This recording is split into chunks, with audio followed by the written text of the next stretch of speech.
Good day mga ka-farm boy. Sa video na to, pag-uusapan natin kung paano namin i-reset yung litter ng chicken coop namin. Napaka-importante na i-reset natin to kasi hindi ho maganda na ito ay basa at maputik.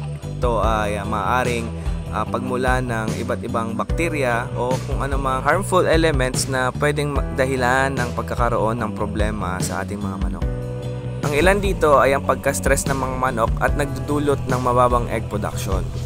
Pagkawala ng ganang kumain, pagkakasakit at maaaring humantong sa pagtaas ng mortality.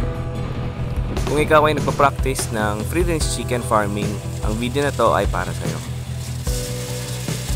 Una ay nagsispray kami ng effective microorganisms para mas mabilis na mabulok yung mga ipot nila or yung mga ipa na una naming nailagay sa aming litter. Ito rin ay mas magandang baliktarin muna bago tayo mag-spray para mas mabilis ang pagbulok ng litter natin. Pabayaan muna ito ng 1 o hanggang 2 araw bago ito lagyan ng bagong ipa. Sa pagpili ng ipa, dapat ay sariwa ang ating kukunin.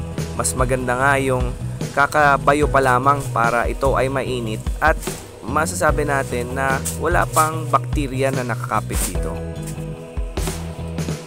Suriing mabuti ang lugar ng pagkukuhanan natin ng ipa.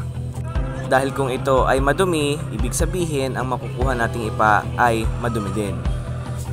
Tandaan, ang ipa na ating kukunin ay ilalagay natin sa ating chicken coop. Dapat ito ay malinis. Kung hindi, ay ito ay maaaring maging dahilan pa ng pagkakasakit ng ating mga manok.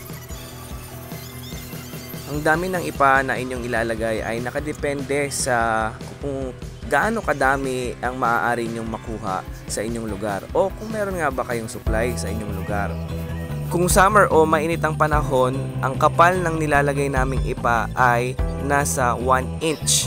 Kapag naman tag-ulan o malamig ang panahon, ang nilalagay namin ay umaabot sa hanggang 2 inches. Pagkatapos namin lagyan ng ipa, ay nilalagyan din namin ng asin ang aming bagong lagay na ipa. Ito ay maaaring magtanggal ng mga hanip o kuto na maaaring dumikit sa balahibo ng mga manok. Pagkatapos nito ay nagsispray kami ng disinfectant para sigurado na walang virus na makakapasok sa aming chicken coop. Patuyuin lang muna ito ng 2 hanggang 3 oras bago papasukin ang ating mga alagang manok.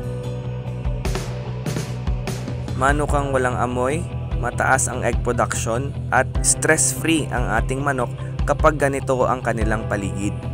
Sana ay marami kayong natutunan sa ating video ngayon mga ka-farm boy. Hanggang sa muling video natin,